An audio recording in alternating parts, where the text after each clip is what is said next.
Morning. That was a really aggressive entrance. Let me shut the window so my neighbours can't hear me talking to myself like a lady's head.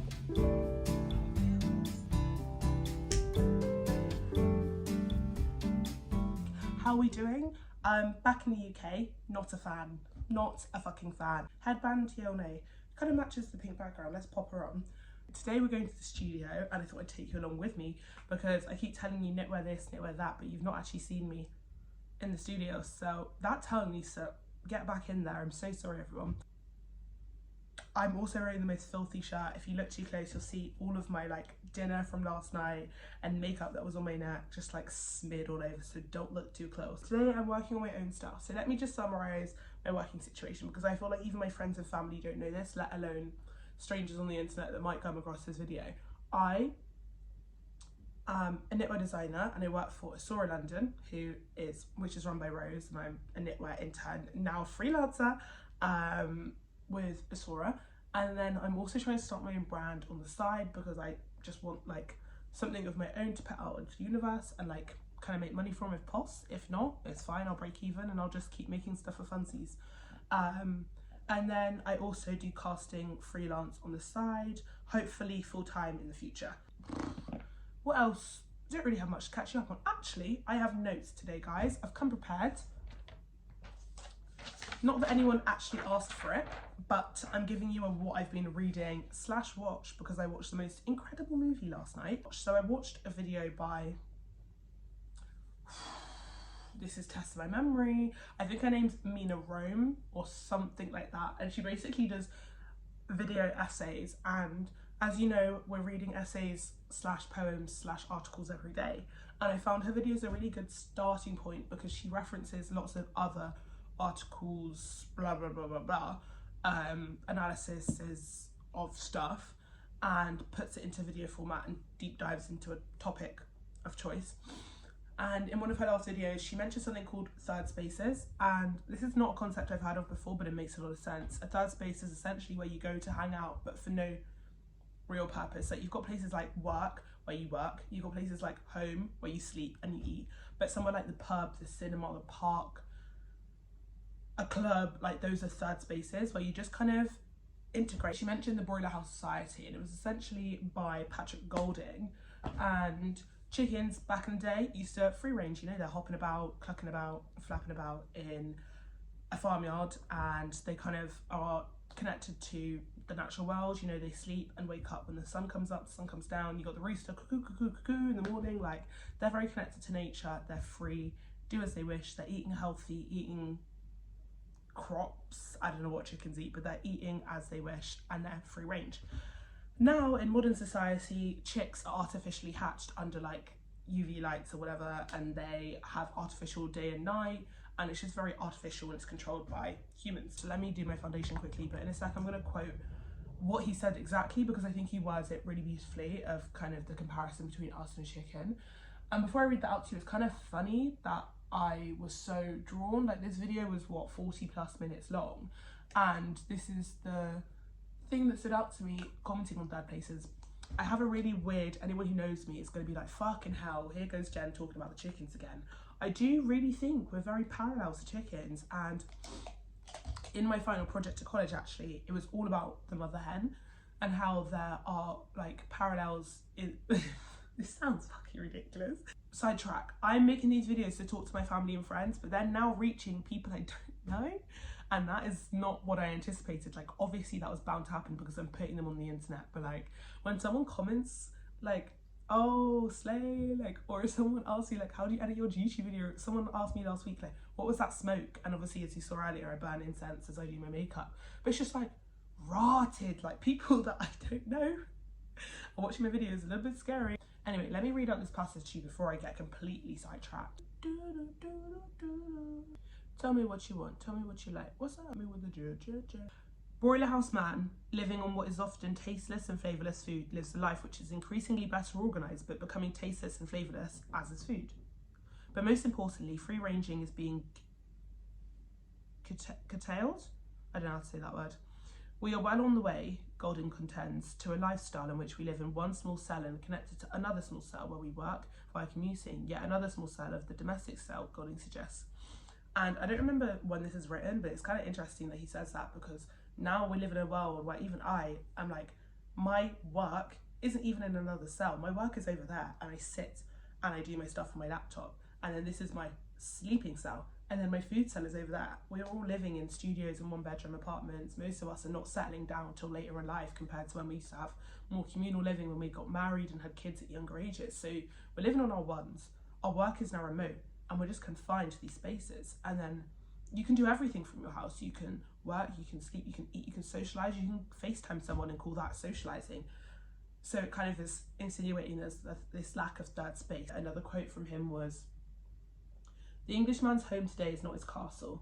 It's centrally heated, bright, combined with nesting cages and exercise run. The family-sized television replaces the crowded cinema. The bottle of beer from the off-licence, the visit to the pub. The telly discussion, the pub argument. Furnishing and decorating the home to have become subject of absorbing interest to the nation, while public architecture is degenerated into a fearless bore." Again, I don't know when this is written, but how social media and this artificial world we've created of AI and FaceTiming and stories and TikToks and all of this is just like taken away from life, like the real third space. As he says, the family-sized television replaces the crowded cinema. People ain't going to the movies and watching movies as they come out. You can just watch Netflix on your phone, you can watch Netflix on your iPad, you can watch Netflix on anything. It's brazy, bro. Blush is blushing. I feel like the second I put blush on, I feel pretty again. I feel beautiful. It's just it's a thing that brings me back to life. Because I'm working casting at the moment, obviously I'm seeing the models and the faces that are being brought into the industry and being shown as the bodies, the faces of fashion. So my friend Ben was like, "Do you think fashion is becoming more diverse?" I was like, I think it had a moment where it was plus size models, we were seeing fucking wheelchairs on the runway, we were seeing all of this, like diversity, racial diversity, physical diversity, all of the diversity, gender diversity. Now, not so much, and I've actually got the statistics to prove it, and it's pretty crazy that my theory was right. And I think there was a spike, and this just shows how we as casting directors and we as the designers and the fashion faces aren't really controlling the industry. Social media is now, because when Kylie Jenner and Kim K and everyone was getting all these BBLs and massive asses, tiny waists, big boobs, it was like, woo, like plus size, like curves, like get it on the runway, and it spiked a little bit. So let's just look at New York Fashion Week. In September 2020, there were 49 plus size models. February 2023, 31, so it went back down. 70 plus size models in September 2023, and then right back down to 42 plus size models in February, which is fucking crazy. Considering there were 50 designers showing with an average of 40 looks per show, there would have been 2,000 looks on the runway, and that's just the mainstream runways. So there was 2,000 opportunities for plus size models to be shown, and only 42 plus size models were on the runway. That's mind blowing. And like I said, like now everyone got all of their lipos undone and fat taken out and fillers dissolved, and we're back to the natural, aka unhealthily thin, being back in. And it's just wild to me that social media is impacting it so much, and it's such a shame as well, because people should see people on the runway that look like them. Fashion is more storytelling. Like, let's look at the Margiela show, where there was a real clear story being told in the makeup and the hair, in the casting and the styling, in the physical couture outfits. So I don't think we can use the argument of like runways is about the clothes, because it's not. It's about showing how breathing life into the clothes, and you do that through the casting, through the models, as well as through all the other bits as well. So I thought that was quite an interesting article. The last article, I don't even need to read my notes for it. It was quite a simple one. I'm really enjoying the Faces reads recently. The articles are very short and sweet, and it's very fast, like as in keeping up with social commentary, as in what's popping on TikTok and Instagram. They were talking about how, and I've never considered this actually, climate change should now be referred to climate crisis. And I was like, all right, bit dramatic. And they were like, change insinuates something that's natural and slow. climate change ain't a thing no more. Like, do you remember back in school when it was all reduce, reuse, recycle, da da da da? It was like climate change is going to happen in 100 years and the ice caps are going to melt and flowers are going to come out in the Arctic and polar bears are going to drown and Venice is going to drown and da da da. Now that's a reality. So yeah, climate crisis is a very fitting phrase, and I'm very interested if people are going to start referring to it as that or still continue talking about climate change as this hypothetical thing that will happen in the future when it's quite evidently happening now. It's very rapid and it's very, very current. It's not a thing of the future, it's definitely a topic of the present, which is quite scary to me. I feel like I'm at school. I'm like, the last thing I want to speak about was a really great movie I watched last night, and I cannot believe I've never heard anyone mention it before. I'm not even joking. I think it might be my favourite movie of all time. Like, it was just like, it's the epitome of what I love in a film. A bit of rage. It's also got a nice sense of humour. And the protagonist is Adam Sandler playing, I think his name was Barry, which was very interesting because it is not his typical movie. I think it was a great way to showcase his diversity as an actor. I really enjoyed it. This is what I've written down as the plot. Shy dull man with violent outbursts, often provoked by his 7 sisters, calls a sex line as a desperate act to avoid his loneliness. Although innocent was the call on his end, the woman threatens and taunts him as she was pushing for sexual communications. He then falls in love increasingly with his sister's co-worker, and when their chances of love are threatened, he flips his shit.